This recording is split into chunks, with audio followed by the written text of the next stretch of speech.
Hi guys, welcome to Aryan script. এটা বুধবারের ভিডিওর আগে আমি এই ছোট্ট ক্লিপটা যোগ করছি।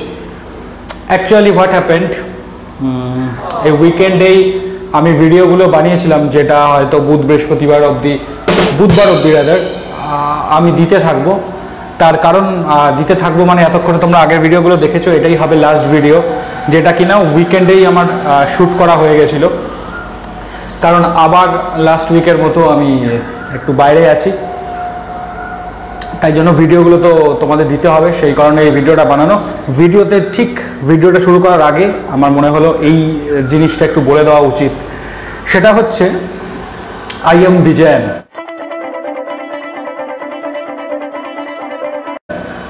তিনি কিন্তু কেরল পুলিশের হয়ে ডিউটি করছেন ইলেকশনের। এখন ইলেকশনের সময় তোমরা সেই গানটা শুনেছো তো, চুনাও কা মহিনা মচ গয়ে শোর, আ গয়া হ্যায় time to choose who will screw us more. তো অনেকে হয়তো এই পদ্ধতিতে বিশ্বাস করে, অনেকে বিশ্বাস করে না, অনেকে কোনো দলের হয়তো তোমরা সমর্থক। কিন্তু আমি বারবার একটা জিনিসই বলতে চাই, ডেমোক্রেসি হওয়া উচিত এই যে ছবিটা যাচ্ছে এই ছবিটার মতো। এটাও কেরলের ছবি। এই ঘটনাগুলো আমি বলতে বাধ্য হচ্ছে এই কারণে, একটা ঘটনা আমার কালকে নজরে আসে খবরের কাগজে। সেটা হলো কোনো একটা জায়গায়, আমি নাম করব না, কোনো একটা দলের সমর্থকরা মোহনবাগানের জার্সি পরে তাদের দলীয় প্রচারে বেরিয়েছিলেন। বিগত দিনেও মোহনবাগানের কিন্তু অনেক বড় বড় ব্যক্তিত্ব, রাজনৈতিক ব্যক্তিত্ব ছিলেন তারা মোহনবাগানের, বা কেউ ইস্ট বেঙ্গলের খুবই একনিষ্ঠ সমর্থক, কিন্তু তারা কখনোই তাদের নির্বাচনী কাজে সেইটা ব্যবহার করেননি।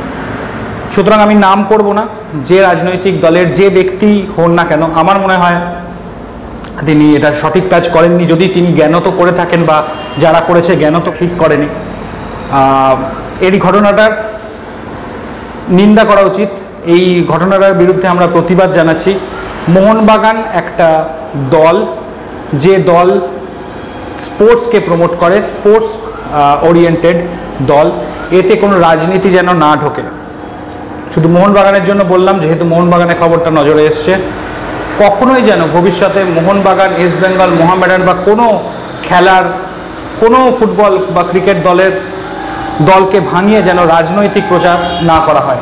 এতে কোটি কোটি সমর্থক সেই দলের, তারা কিন্তু ক্ষুণ্ণ হন।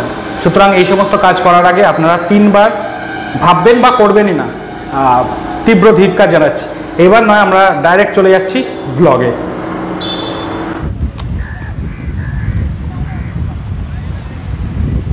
গুড মর্নিং বন্ধুরা, welcome to the new episode of Aryan script.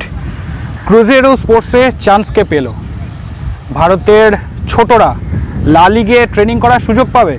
বিস্তারিত আসছি ইন্ট্রোর পর। তবে ইন্ট্রোতে যাওয়ার আগে লাইক মেরে দাও।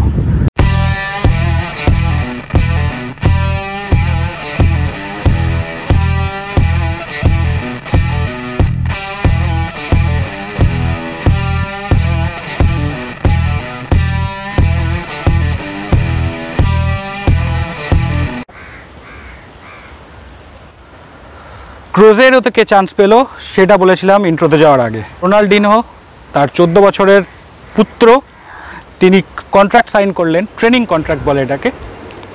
Ronaldinho's 14-year-old son João Mendes has signed a contract with the two-time Copa Libertadores winner Cruzeiro. The training contract binds the 14-year-old with the club until he is 19 years old. Contract sign করলেন Brazilian club, খুবই নামকরা club ক্রুজেরো sports. সেখানে উনি অনেকদিন ধরেই খেলছিলেন। তার এখন contract sign করলেন ট্রেনিংয়ের জন্য এবং ভবিষ্যতে সেই টিমে খেলার জন্য। তো দেখা যাক বাবার মতো তিনিও পৃথিবী জুড়ে আলোড়ন ফেলতে পারেন কিনা ফুটবল নিয়ে। চলে আসছি নেক্সট সেগমেন্টে। তবে ওয়ার্ল্ড ফুটবল নিয়ে কথা বলছি বলে দেশের ফুটবল নেই এ কথা ভাববেন না, দেশের ফুটবলও আছে, তার জন্য শেষ অবধি দেখতে হবে।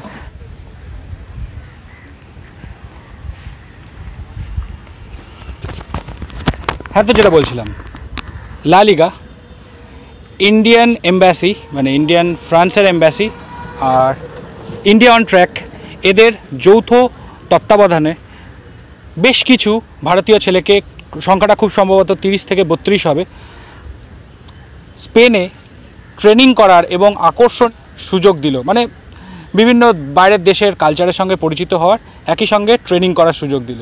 সেপ্টেম্বর অক্টোবর মাস নাগাদ 32টা ছেলে যাবে। প্রতি বছরই ঘটে এই ঘটনাটা, তো এই বছরও ঘটেছে। 32টা ছেলে সিলেক্টেড হয়েছে। হাই কোয়ালিটি ট্রেনিং আর সমস্ত ব্যবস্থা থাকবে, আর এটা খুবই বড় একটা এক্সপোজার হবে সেই ছেলেগুলোর জন্য। আর লা লিগা যেরকম বলেছে, লা লিগা কমিটি ইন্ডিয়ার গ্রাসরুট লেভেলে কাজ করার জন্য বদ্ধপরিকর, এবং তারা প্রমিস করেছে ইন্ডিয়ার গ্রাসরুট লেভেলে কাজ করবে, তাই তারা বাচ্চা ছেলেদের নিয়ে গিয়ে ট্রেনিং করাবে। তো এইবার বন্ধুরা চলে আসছি একদম ইন্ডিয়ান ফুটবলে। আইএসএল না আই লিগ, কোনটা হবে পরের বারের? কি ইউনিফাইড লিগ হবে, না আইএসএল হবে, না আই লিগ হবে? তার জন্য আমরা একটা পোল রেখেছি। সেই পোলটায় গিয়ে তোমরা ক্লিক করো। প্রথমে এইখানে দেখো আই বটন আছে একটা, এই জায়গাটা আই বটন আছে, আই বটনে ক্লিক করো। ক্লিক করলে দেখবে কয়েকটা অপশান চলে এসছে, তোমরা সিলেক্ট করো কোনটা তোমরা চাও বা তোমাদের মনে হচ্ছে কোনটা হবে। এইবার চলে আসছি পরের সেগমেন্টে, যে কেন আই লিগ আইএসএল নিয়ে এত ধোঁয়াশা। আমরা কয়েকটা ভিডিও আগে এই জিনিসটা বলেছি যে হয়তো একটা গিমিক, হয়তো একটা স্ট্র্যাটেজি, কিন্তু এখন যেরকম ঘটনা যাচ্ছে, যেরকম নেরোকা দল তুলে নেব বলেছে, যেরকম মিনার্ভা দল তুলে নেব বলেছে, আবার একটা অন্য দিক থেকে এএফসি কিন্তু মিনার্ভাকে সেকেন্ড হোম গোয়া এটা একটা সাজেশন করে দিয়েছে। মানে দেখাচ্ছে যে মিনার্ভাকে সাপোর্টেই রয়েছে ফর এএফসি খেলার জন্য, যখন তাদের ভেন্যুটা চেঞ্জ হয়ে যায় বা বিভিন্ন কারণে। তো ঘটনাটা এরকম যে আমাদের বুঝতে হবে যে ব্যাপারটা কী হতে চলেছে। মে মাসে একটা বৈঠক আছে, সেখানেই চূড়ান্ত হবে। যে বৈঠকে প্রফুল প্যাটেল থাকবেন, আই লিগ ইউনিয়ন থাকবে, এবং আগেও বলেছি খুব ইম্পর্টেন্টলি থাকবে এফএসডিএল, যারা বাণিজ্যটা বোঝে এবং বাণিজ্যতে লস করছে আইএসএল। এটা তো তোমরা মানবে যে আইএসএল লস করছে, তো লস করে 10 বছর কেন টানবে একটা ক্লাব? ব্যাঙ্গালুরু এফসি জিন্দাল বলে দিয়েছেন, পার্থে জিন্দাল বলে দিয়েছেন যে লস আমরা করেছি এখনও পর্যন্ত। সৌরভ গাঙ্গুলি জানেন সবাই লস করছে, গোয়েঙ্কা লস করছে, সবাই লস করছে, লস করে কেন টানতে যাবে? তো প্রথমে যে জিনিসটা বলা হয়েছিল তাদের, সেই জিনিসটা ঘটনাটা ঘটছে না। হ্যাঁ, রিলায়েন্স টেনে দেবে, রিলায়েন্সের তো কোনো ব্যাপার না, রিলায়েন্সের লস করে ওরা কাজ করে নেবে, কিন্তু বাকিদের সমস্যা হবে। এবং মোহনবাগান বা ইস্টবেঙ্গলের কোয়েসও যখন কোনো জায়গায় ইনভেস্ট করতে যাবে, তার আগে কিন্তু লস প্রফিট গেমটা তারা বুঝে নেবেই। এটা কিন্তু ইনভেস্টার নিয়ে আসার সঙ্গে সঙ্গেই সেই জিনিসটা আসছে ক্লাবের, সেটা মানতেই হবে। তো এখন মনে আছে আমার 2018 সালে জানুয়ারি মাসে বলেছিলেন প্রফুল প্যাটেল যে একটাই লিগ হবে এবং ভারত 2022-এ ওয়ার্ল্ড কাপ খেলবে। তো ভারত 2022-এ ওয়ার্ল্ড কাপ খেলতে গেলে এমন একটা লিগ পরের বার হতেই হবে যেটায় প্রমোশন এবং রেলিগেশনস থাকবে, এবং বাকি নিয়মগুলো যেটা এএফসি গাইডলাইন, এএফসি তো গাইডলাইন দিয়ে দিয়েছে, সেটা নজরে কেন আনছো না? শঙ্করলাল চক্রবর্তীর আমরা একটা ইন্টারভিউ নিয়েছিলাম, তিনিও প্রফুল প্যাটেলকে এটাই বার্তা দিয়েছিলেন যে তিনি এএফসি যে রোডম্যাপটা দিয়েছেন সেটা সামনে কেন আনছেন না, ইনভেস্টারকে নিয়ে কেন বসছেন না? সেই ইনভেস্টারকে নিয়েই সামনে বসা হচ্ছে এফএসডিএলের। আশা করি একটা ভালো রূপরেখা পাওয়া যাবে, এই যে সমস্ত যে এত আলোড়ন পড়লো তার একটা ভালো প্রভাব পড়বে। মানে এরকম হবে না, আমার যা ধারণা লাগছে পরের বারও আই লিগ হবে এবং আইএসএল আলাদা মতো চলতে থাকবে, আই লিগই টপ লিগ হবে আগামী 2 বছর, তারপরে একটা মার্জের, যেটা আমরা আগে বলেছিলাম। কিন্তু সেটা বলছে ব্রেন, আর হার্ট বলছে পরের বার থেকেই এমন একটা লিগ শুরু হোক যেটা ইউনিফাইড লিগ, এএফসিকে সেটা কি বলবো স্যুট করে, এএফসি সমস্ত গাইডলাইন মেনে হোক, যাতে 2022-এই ইন্ডিয়া বা 2026-এ ইন্ডিয়া ওয়ার্ল্ড কাপের জন্য অ্যাটলিস্ট কোয়ালিফাই করতে পারে, বা ইন্ডিয়ার যে ক্লাবগুলো এএফসি থেকে বঞ্চিত না হয়। মানে মোটের ওপর আমরা এটাই চাই যে এরকম একটা কিছু ভারতীয় ফুটবলের রোড ম্যাপ হোক, যেটার জন্য ভারতীয় ফুটবলকে ভুগতে না হয়। সেটা এখন প্রফুল প্যাটেল এএফসি রিপ্রেজেন্টেটিভ ফিফায়, সুতরাং আমরা তো আশা করব ভারত তো ওয়ার্ল্ড কাপ খেলবেই, ইনফ্যাক্ট যাতে পার্মানেন্টলি ভারতের ফুটবল ইনফ্রাস্ট্রাকচার উন্নত হয় সেইটার দিকে নজর রাখতে হবে। এখন লা লিগা বলো, বুন্দেসলিগা বলো, সব জায়গার ইপিএল বলো, সব জায়গার বড় বড় লিগের, সব জায়গার বড় বড় ফুটবল অর্গানাইজেশনরা যারা আছে, যারা ইভেন্ট করে, তারা ইন্ডিয়াকে একটা বড় মার্কেট হিসাবে দেখছে। সেই সুযোগটা কাজে লাগিয়ে ভারতের ফুটবলের ইনফ্রাস্ট্রাকচার এক্ষুনি ভালো করে নেওয়া উচিত। আরও বড় প্লাস পয়েন্ট, ফিফা ইন্ডিয়াকে ব্যাক করছে। তোমরা জানো এতগুলো সাই একাডেমি খুলেছে, এত একাডেমি খুলেছে, তো এই জিনিসগুলো কাজে লাগানো উচিত। আর সব কাজে লাগলো, ইন্ডিয়ার এএফসি খেলতে পারছে না, সেটা তো ইন্ডিয়ার ফুটবলের জন্য ভালো খবর নয়। সুতরাং আমার একটাই, এই পোলের মাধ্যমে তোমরা বুঝিয়ে দাও যে পরের বার তোমরা কী চাইছো, আই লিগ, আইএসএল না ইউনিফাইড লিগ, কোনটা হোক ভারতের আগামী দিনের রোডম্যাপ।